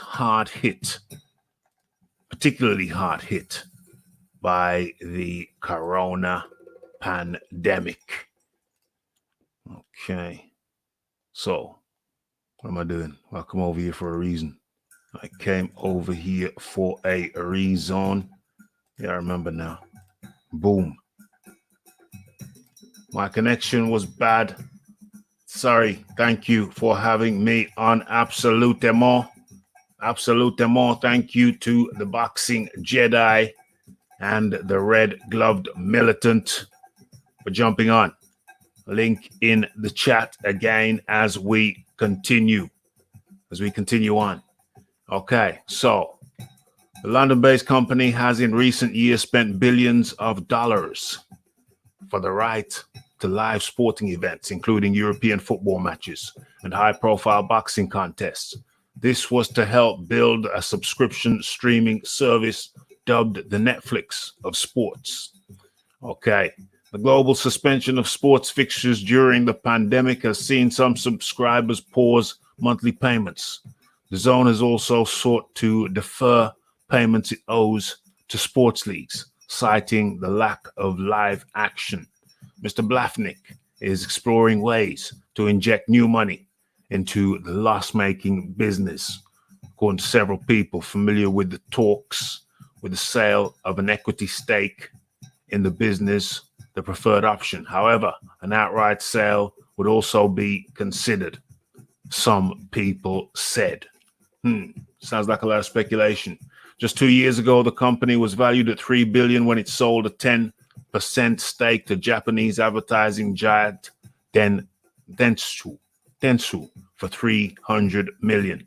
People familiar with its business said it is currently unlikely to reach a similar valuation. They're saying that the value of the company has gone down effectively. Okay, research group Enders Analysts has estimated Dazn's financial commitments on securing sports rights total at least $3.7 billion. Financial commitments, $3.7 billion. In recent weeks, the group has approached big media companies over a potential investment, including John Malone's Liberty Global. But as of yet, it has received little interest in the deal, according to people allegedly familiar with the talks. The company has sought to challenge established sports broadcasters from ESPN to Sky. Among Dazn's biggest deals are the domestic screening rights for the Bundesliga, Germany's top-flight football league, and Serie A, Italy's equivalent. It also has contacts with the promoters behind boxing, such as Britain's Anthony Joshua and Mexico's Saul Canelo Alvarez. This is the biggest disaster to hit the sports world in 75 years and the biggest challenge to our business has ever faced, says Simon Denyer. Okay, how long does this go on for? Not much longer. So what's the key pertinent point here? Yeah, that was from Simon Denyer, Dazn chief executive. Mr. Blavnik's Access Industries fully acquired UK-based Perform Group in 2014, an umbrella organization for a number of businesses, including sports betting services and the Opta Statistics Group. In 2018, Perform Group was rebranded as Dazn. So Dazn is a rebrand from the Perform Group. That took place in 2018. In 2019, Dazn Group sold its Perform division to the US Fund Vista Equity Partners. The sale of Perform Content Business to Vista, which owns Stats, a rival sports statistics group, was seen as an effort to focus on the Dazn sports streaming service, but also allowed Black Nick to recoup some of the money he had invested in the business. The group hired Goldman Sachs last year, seeking to raise $500 million, according to people familiar with the terms, but paused that effort at the start of the pandemic. Okay, so they are at a crossroads as a business, said a leading executive at a rival broadcast group. If it succeeds, it will be a great story. If it fails, then it will be a story of trying to disrupt the sports broadcasting industry too soon. Okay, so DAZN and Access Industries declined to comment. Okay. This guy's called James, but I don't think it's James. They got a guy backstage called James, but I don't think it's James. Let's find out who it is. Hello. Good evening, sir. Peace and blessings to the panel. Shout out to Raphael Dawkins, Combat Radio. Make sure you hit that like button. Subscribe to the channel immediately. Don't wait. Do it right now on this Memorial Day. You know, shout outs to Troy Graham, you know, the king of Baltimore. It's a pleasure to be here on the panel with the brothers. Yes, I go by James. That's my alias, but we all know exactly who it is. The one and only H. Moolah, Mr. Dazn. Hey, how you doing, Raphie? Raphie, I'm here to talk boxing, but you know, I don't like when somebody lies to you, you know, especially when you're doing them a favor by sharing your platform. You just had the Boxing Jet channel. Wait, brother, you just had the Boxing Jedi on your channel, and he left and said he had a weak connection. His connection was bad, but now all of a sudden I'm seeing him on BDA Boxing. Okay, just be real. You know, that's all I gotta say. If you know Raphie shares his platform with you, just be honest with the man. Don't lie and say your connection is bad, but you're on BDA. Okay, H Money, I appreciate your input, my friend. I appreciate your input, but you know, I mean, if a guy's busy and you know he just wants to, you know, he's got to talk something elsewhere, then I understand that too. I'm not going to criticize someone for coming on and sharing time over here at Raphael Dawkins Combat Radio. I'm not going to criticize someone.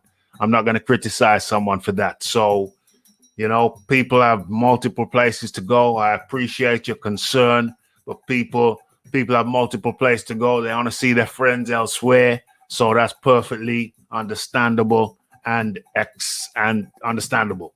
So I don't have no problem. I don't have no problem with that. But thank you for your concern, H Money. I appreciate it, but it's all good. It's all good. Thank you and have a great day. Okay, so back on topic. Troy Graham, what are your feelings on this piece?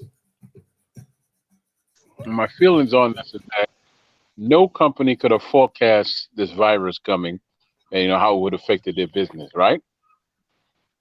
So I don't really know how they're going to proceed. I really don't, because I know they furloughed a bunch of people already, right? I know that, and there's no fights. I mean, we have a few fights coming up, but you know, what about the rest of the sporting world? How is soccer being handled over there, Raphie? Is soccer gone for right now, or you know, how are they handling that? Nah, leave it alone. Okay. Yeah. So what am I saying? Yeah, soccer. Yeah. Soccer's off. Yeah. The sporting world has been tremendously hit. The Bundesliga is there we go. Boom. The Bundesliga apparently is back on over here. I mean, I don't follow soccer, football anymore. I used to back in the day. I don't follow it no more. So thousands laid off. The things crashed, man. The things crashed. things crashed. Okay, no problem. No problem. H money, no problem. It's all good. It's all good. Thank you. Yeah. Because soccer is the biggest money maker, right? As far as the zone and all that's concerned, right? So yeah. And then it's not, and they can't support the zone with just fights, and I don't know what's going on with baseball over here and all that. So obviously, you can't really blame that business for a virus, and you can't really blame it for how baseball, how you have baseball handling it, football handling it, because they were tied into all the sports, right? That's right. Yeah, so you can't really blame that on them. It's just that sometimes in life you have to take that hit, and it's going to cost a lot of money, whether they come back or not. That's what the question is, and I don't have an answer for that because I can't see the future. I wish I did because I played the lottery. Yeah. So it's an expanding business. When you're trying to grow your business, that can be a very expensive. Well, you're reinvesting a lot of the money that you make. So it's a cash intensive time for the business. I think a lot of people are panicking and saying, "Oh, they're bust, they're gone, they're broke, they're this, they're that, they're the other." They're this, they're that, they're the other. But in reality, it's a growing business, which has been hit in a growth phase. They were trying to grow. It's been hit in a growth phase by this, what do you call it? This pandemic, which was it's difficult to predict an pandemic. This was not predicted. They now have to regroup. It's not like they're going for a second loan. We know they were going for a loan late last year, or rather investment loan. But they didn't. They were still in talks for that. So this is not a second loan. This is not a loan on top of a loan. You know what I mean? So it's still status quo is similar to it was last year. They're looking for investment. So I don't think it's anything crazy is going on. It's simply a business trying to build in a building phase who are being hit by a pandemic. It's as simple as that. It's as simple as. Yeah, this is a financial storm and crisis for big, small, and super large, man. It's not just affecting, companies like this that are worth billions, but it's also affecting the mom and pops and all that. So I'm trying to look at it on a certain level so I can make sense in my head, right? And honestly, if you survive this storm, you're gonna be more enriched for it. But you have to go through it. That's the thing. Mm-hmm. Easy for me to say when I'm not going through it. I don't have anything to worry about. But whoever survives this, I guarantee you that they're going to turn out to be a powerhouse. Whether it's the Zone, PBC, Top Rank, whoever the heck survives all this, they're going to be a powerhouse. Now, question for you: ESPN should be suffering too. Are they suffering? Are they suffering as well? Because don't they cover? I don't know either. So maybe they should look into what ESPN does and try to, work out. Yeah, but ESPN is a more established business. Yeah. Well, ESPN is a more established business. Yeah, it's been around for years. Matter of fact, it's been around for 30 years. Yeah, right? So there you go. So they're in the same situation, but different because of the longevity, the amount of time that ESPN has been in the business, and obviously they're attached to ESPN, the larger ESPN, and they have their portfolio is more spread than the Zone. The Zone's portfolio is more contracted than the Zone, than ESPN's. So yeah, boom. So there you have it. I think that I think Troy's already said it. Troy's already said it. If they get through this, then boom, they're only going to be stronger for it. It's like some kind of plague wiping out the herds or the ones that survive. You know, they're different. They're a different caliber. You get through it. You get through it. You get through the famine. If you make it through the famine, make it through the virus, you come out stronger. You know, I have a thought on this, and call me stranger, whatever you want to call it. I remember when Tyson went to jail, right? Tyson went to jail. And he was the cash cow for Don King's business. So everybody said, "Oh, he's done." All these other fighters, you know, they don't have a name like him. They don't generate enough money. I don't know how he's going to stay in business. You know who he put in the front of his business then? Chavez. Chavez was the main guy at that point, and he put on a bunch of good fights on his undercard. Like, okay, Chavez would be fighting as a main, and then on the undercard would be like Simon Brown versus Maurice Blocker, and then you have Michael Mora versus the White Rhino from South Africa, whose name escapes me right now, right? So you get fights like that. You get a bunch of tough fights all on one card.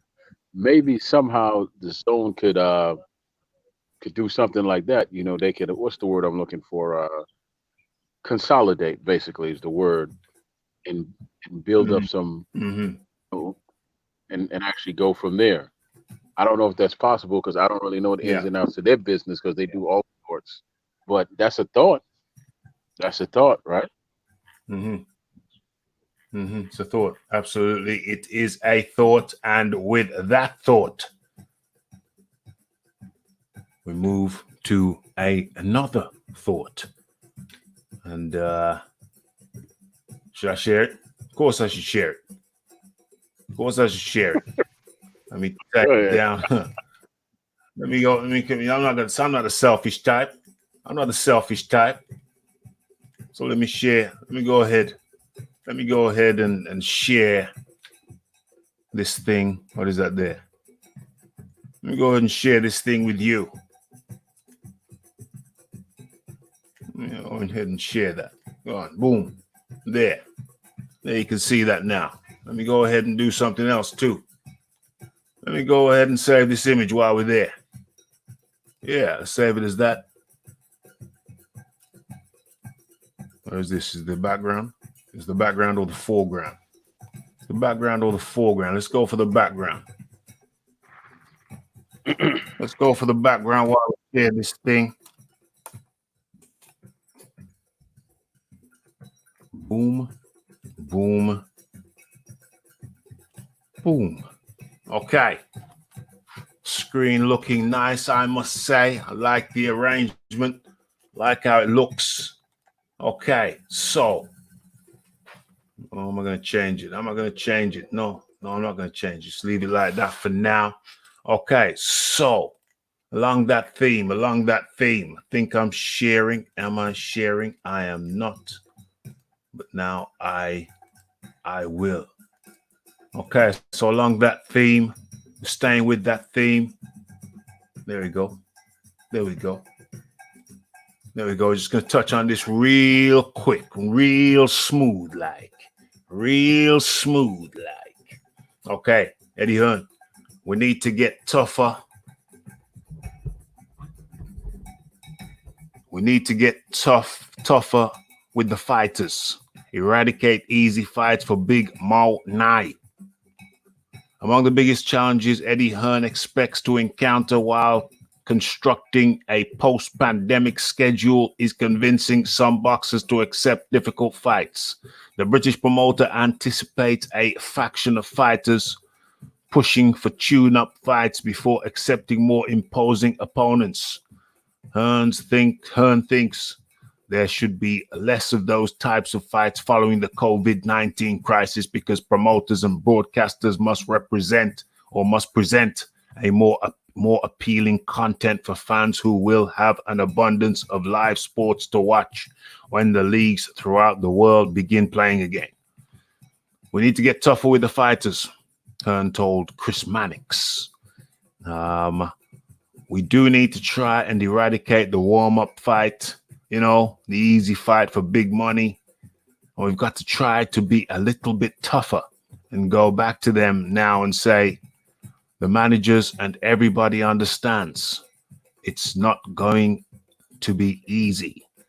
Everybody's going to feel the squeeze a little bit, especially until we get back into the arenas where we can fill them up, says Eddie Hearn. Though his company partnership with Dazn, or through his company partnership with Dazn, Hearn has often overpaid boxers for lesser bouts because the fledgling streaming service paid what it considered necessary purses to lure established and in some cases popular fighters away from competing networks in the United States as it tried to make a quick impact in the boxing industry. That practice can't continue, according to Hearn. In damaged economies where subscribers will want more entertainment, value for their money, it simply can't continue.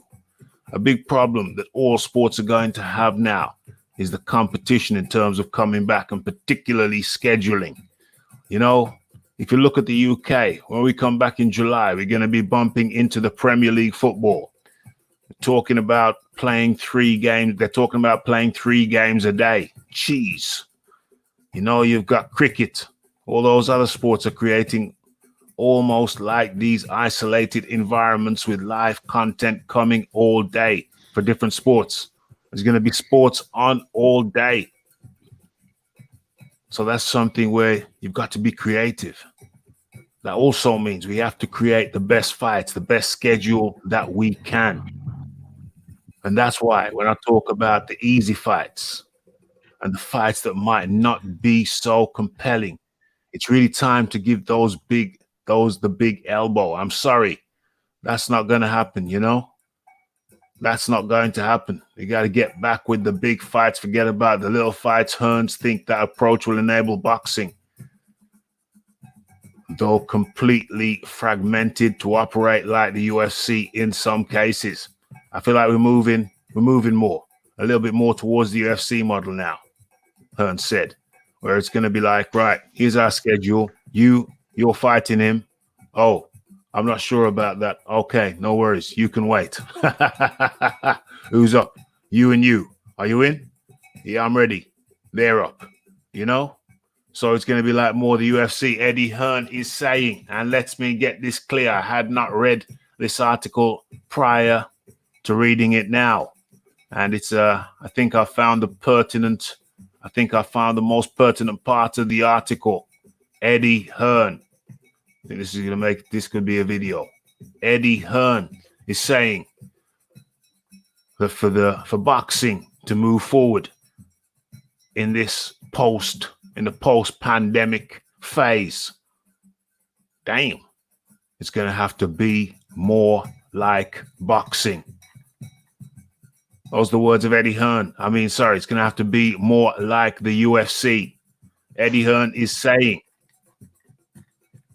I feel like we're moving more, a little closer, a bit closer towards the UFC model now, where it's going to have to be, right, here's our schedule. Right, here's our schedule. You're fighting him. Oh, I'm not sure about that. Okay, no worries. You can wait. Who's up next? You're fighting him. Yeah, are you in? Yeah, I'm ready. Okay, you're ready? Yeah, I'm ready. They're up, you know, rather than, oh, how about this opponent? You know, me and my team would like these guys. And in the past, we might have been too weak to say no. But we can't afford to do that anymore because of the competition.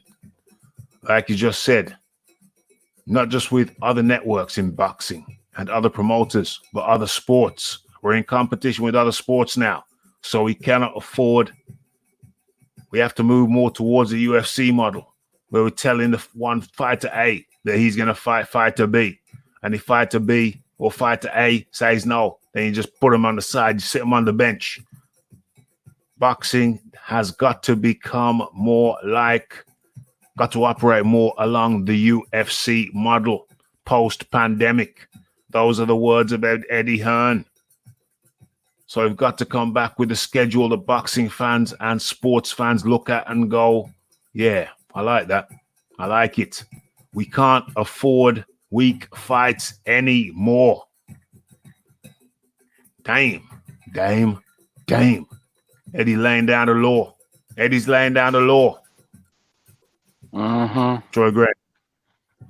Yes, you know, that's easy to say and it sounds real sensible, but it also doesn't work if you walk up to a fighter who's because sometimes these fighter gets called like 30 days out, 2 weeks out for a fight, right? And then if they turn it down, you know, they're going to be punished because you only gave them 2 weeks to train, or they only gave them 30 days to train, or whatever the case may be. Instead of taking away the tune-up fight, why don't you make the tune-up fight a little bit more interesting? Instead of putting them in there with a number 15, put them in there with a number 10. Somebody, you know, because people usually know who's in the top 10, right? And then once they see, okay, he's fighting XYZ and he's taking a risk, even though it's a comeback fight, that'll get their interest. Because I don't think the UFC model works over here, because you can't expect a fighter to be ready on your call, because a lot of these guys just don't stay in shape, and a lot of fighters are gonna lose out that way. You know? Now for those who stay in shape, they still have to they still have to be ready for that style which they're fighting, right? They still have to be ready for the style that they're fighting. So it takes them a while to get accommodated to it and go from there. Easy to say, it's not. There's a reason why why it works in the UFC. There's a reason why it works over here. The reason why it works in the UFC because that's how they started. So, you know, that's how their fighters operate. You get that call, you got to move, whether you're fat or whatever the case may be, because they don't get paid that much, and that's how they eat. Over here, boxing never started like that. They just don't. Yeah. So it's gonna be hard, man. Yeah. It's gonna be hard to post something like that. Yeah. It's gonna be hard to impose something like that on boxing. Yeah, if I see the sense in it, I just don't see it working long term over here. I just don't. Long term over where? Long term over where? Over here in boxing. Over where? Over where? Over here in boxing. Because if you want to take the UFC model, over bring where? it over. Over where? In boxing. Are you talking about the geographical location, or are you saying in boxing in general across the world? I'm talking about if he wants to bring like the UFC model to boxing, right? I don't see that working. Yeah, I don't see that working. Short term or long term, I don't see it working. Why?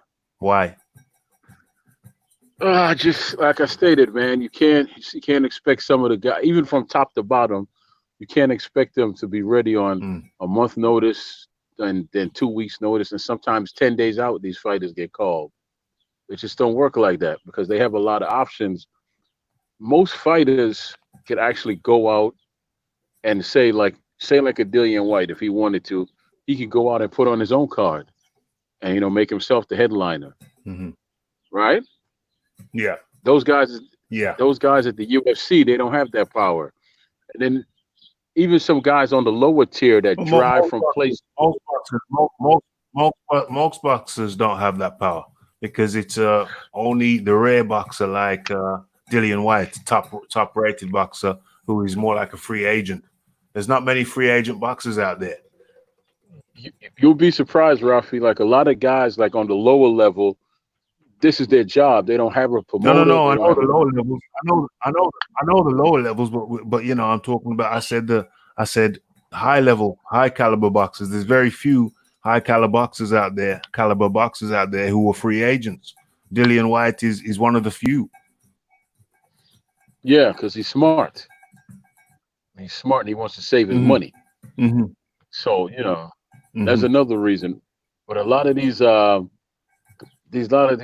that are mid-range, they're not top 10 yet. They say they're top 15, top 20. They will drive from like state to state and just fight. Understand me? some guys will go to Mexico and fight. They'll just pad their record and just fight. Mm-hmm. Like it was a guy Yeah. right here in Salisbury, Maryland. Cannot think of the brother's name off the top of my head, but Salisbury has a large Latino audience, right? He was Haitian. He was Haitian, but he spoke he was from the Dominican Republic and all that. And he basically was making $250,000 a fight just in that arena over there. Because that arena where he was fighting, you didn't have to pay like a rental fee. You pay like a certain percentage of the sales, right? And he sold out every time he fought. And then he started getting fights on Showtime. Yeah. But he was still in control because he only fought in Salisbury. He only fought in Salisbury. So, that's why. Yeah. Yeah. Yeah. Yes. Yes. Yes. Where are we? Where are we in the chat? Okay. With the UFC model, we get nothing but in-house fights. What, exactly. Like the PBC. Like the PBC. There'll be multiple MMA organizations that went bankrupt. That's why UFC operates on a profit basis. Yeah. But a lot of them were bought up by the UFC. A lot of them were bought up by the UFC. We had Strikeforce over here in the UK. That was the predominant one in the UK. UFC came, bought it up, disappeared. You had Pride over in Japan. That was the preeminent one over there in the, what do you call it? What's that region called? Over in that region, UFC bought it, but it disappeared. And so UFC have a habit of buying up the competition and disappearing the competition, but they remain relatively strong. Yeah, they sound like the WWE. Yep. Maybe they may have taken a page out of the WWE book. Yeah, they buy up all the competition and they just destroy them or whatever they do with them. There's very few that won't sell to them. Like what's this Ring of Honor? A and W with Dustin Rhodes. Those are the two that I know about that are not going to ever sell to the WWE ever. Yeah. Okay. So where are we now? Where are we now? I feel like the mission has been accomplished. I feel like the pace has been right. The pace has been right. I like the pace. I like the tempo. Where are we now? Where are we now? Stop sharing that screen and boom. Make it bigger. Make it bigger. Make it smaller. Make it bigger. Make it smaller. Boom. Okay. Playing around with the buttons. Great pace. I think we chopped up quite a bit now. The business of the day. This was Boxing Talk with Raphie here on the Monday. Of course, we got Rick Glazer coming on the Wednesday, and then we got the Boxing Talk and Boxing Talk and classic fight review. Yeah, it's like bigger. Right. Which one can you see better? Is it this one or that one? This one or that one? Yeah, I think it's yeah. Now that one. Yeah, that one's the one. Yes, just like the eye test. Yeah, Boxing Talk and classic fight review. That's going to be on Friday. Yeah. So we had an eventful time this Friday. We didn't get the guest. We wanted. But yeah. Where's Troy? Troy, unmute yourself, my friend. Yeah. I was having an issue with my signal. With my signal. Okay. Well, go ahead. What'd you say, Ralph? We didn't get the guest we wanted.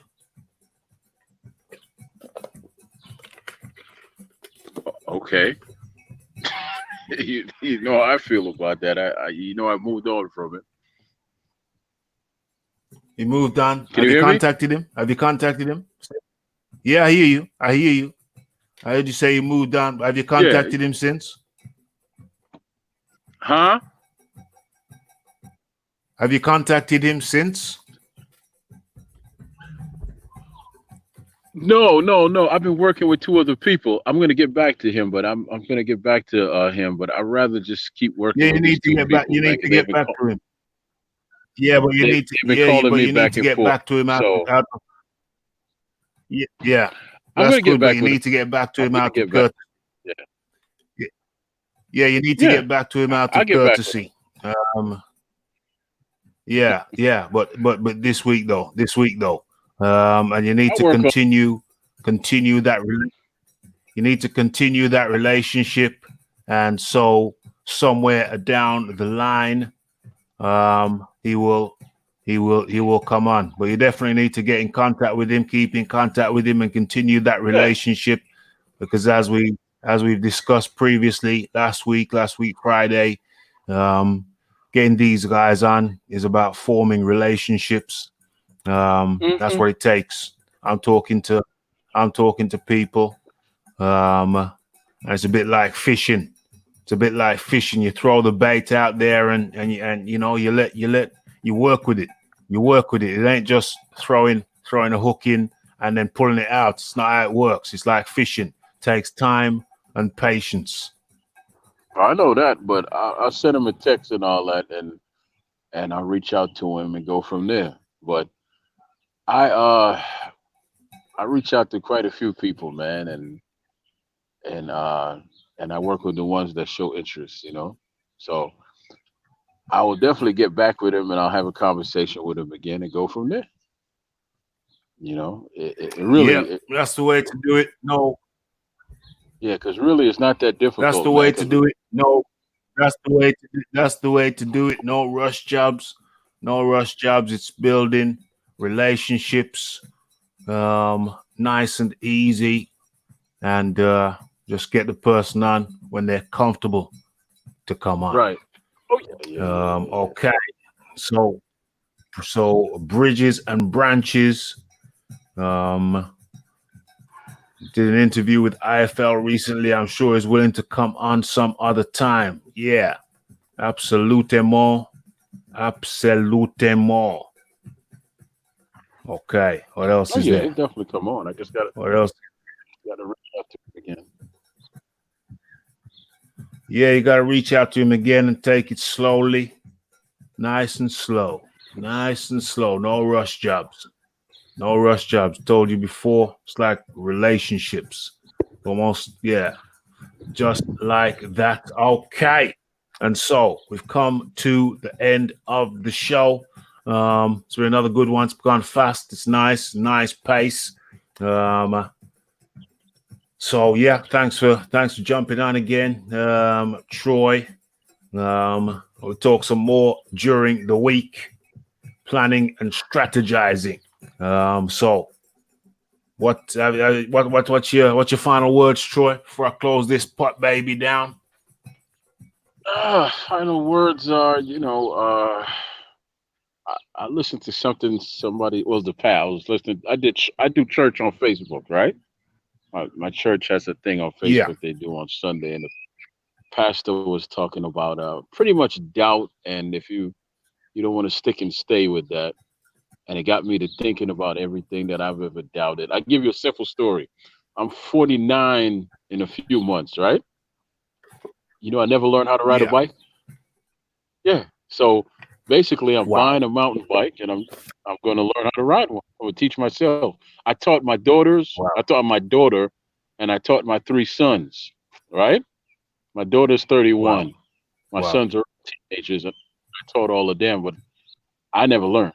So how do I teach people, but I can't teach myself? That's because I was embarrassed. So you got to get over it. You just have to get over things to grow. Period. You've never owned a bike. You've never owned a bike. No. Let me tell you a quick story. When I was 12 years old, my uncle bought me a bike, tried to teach me how to ride. I kept falling. He said, hell, come in this car and you get behind the wheel. I learned how to drive in about 5-6 minutes. And I've been driving ever since I was 12. Okay. My uncle was also an Yeah. addict. So I didn't realize at the time he taught me how to drive with a purpose. Every time he got too high or too drunk, he had someone call, and I would have to go pick him up and drive him in his car home. That's why he really taught me how to drive, man. So That's you know, that's practical. That's practical. That's practical. Yeah, but definitely. Yeah, but definitely, it's definitely good to learn to ride. I recommend you stay away from traffic. Stay away from traffic. Go on some trekking or something. I got Don't risk getting run over, because riding can be great in the right environments, but it can also be very dangerous. So you got to pick your areas carefully. I do. I got it right here by me. I'm gonna go in their parking lot because no one's there right now, and I'm gonna buy a bike probably next week. Next week I'm buying a mountain Yeah. bike and all that. And I'll get it. Yeah, because I've been watching videos and stuff Yeah, and seeing yeah. how. So Yeah. I'll get it and then I'll start riding Yeah. 1 mile. Yeah. Yeah. Go on cycle paths. You know, it's grassy. Go grassy areas. I don't recommend the hard tarmac. You learn to ride on grass. Get some gloves, you know, some gloves, and get some knee pads. Because it ain't unusual to scrape the knees once in a blue moon. I say get some gloves, get some knee pads. Well, I mean, if you're wearing long trousers, you're okay. But I mean, in the summer, you wear shorts. Get some knee pads and maybe get some elbow pads. Just get the whole kit. Just get ready for it. Obviously, yeah, you can get a helmet as well. But just to be all bases covered, I say them gloves. I say knee pads and elbow pads. I mean, I'm thinking about buying some knee pads myself. I mean, I'm an experienced rider, but still, I like the feeling of being fully kitted. Right about now, you know, I just wear a helmet and the rest of me is bare. But yeah, I mean, I'd buy some knee pads and I'd buy some elbow pads. Why not? As well as the gloves. I'm thinking about getting the whole kit. Just to have some extra layer of protection. It don't hurt. It don't hurt none at all. Definitely get a helmet. Comfortable seat needed in the city for sure. Comfortable seat. Just stay relaxed with it. Do it on grass. Riding in the city is highly dangerous. Riding in the city riding is dangerous. Job in college was delivering on a bike. Yeah. Definitely city riding is dangerous. I still remember events from my childhood. T. White is in the building. Get a helmet. I still remember times from my childhood when, you know, you're riding and somebody just opens the door on you. You know, a car door just boom comes out. They haven't checked. A lot of people don't check. You don't think a bike's coming. Boom, open door. I remember those incidents as a kid. But then those are the things that make you wiser, and those are the things that make me pick my spots very carefully. I do city riding, but I'm thinking ahead. I'm thinking safety is absolute first. You know, I think I'm very, very mindful of the dangers. So I say be careful of riding, city riding. Stick to bike tracks, stick to parks, stick to grassy areas. Get your helmet, get your gloves, get your knee pads, get your elbow pads. I'm not saying you're going to fall off. I'm just saying with those things, falling off becomes relatively comfortable. Happened to me a few times. Yeah, those open doors, man. Those open doors, people just go chung. Not deliberately, they just don't think to look at the mirror before they open the door. So I say stay away from cars. Stay away from cars. Get some gloves, get some elbow pads, get some knee pads. Definitely get a helmet. Just because it makes, when you fall off, as you're learning, you may fall off. It just makes it more comfortable. But it's so much good fun when you get into it. It's so much. You'll get into it pretty easily. But there's nothing better. I say there's few things better in this world than having a bike ride on a beautiful sunny day in a good location. I got a lot of canal pass by me, so you can just jump on the bike and you're riding on a sunny day right next to a canal. miles and miles of canal riding, and just generally during the COVID era, through the day, you want to go to the shops, just taking a few things, boom, just take the rucksack, buy the those elasticated cords for the little basket or the little shelf on the back of over my back wheel, strap in anything a little bit heavier than what I want to put in my rucksack, strap that on the back, plastic, your expandable hooks, cords, whatever they call them, and you're good. Get some good headlights for the bike. Well, I would recommend more daytime riding, but sure, some good headlights, some good reflectors. Got some big reflectors even in the daytime. For sure, it's a good thing, but they've got to be removable, so you can remove them rather than have somebody else remove them. But yeah, daytime riding, and it's all good in the hood. So we've come to the end of the show. Look out for the videos, and we'll be back on Wednesday with Rick Glazer taking questions. So in the meantime, peace out. Oh, I forgot to say my line, my finishing line. So blessed.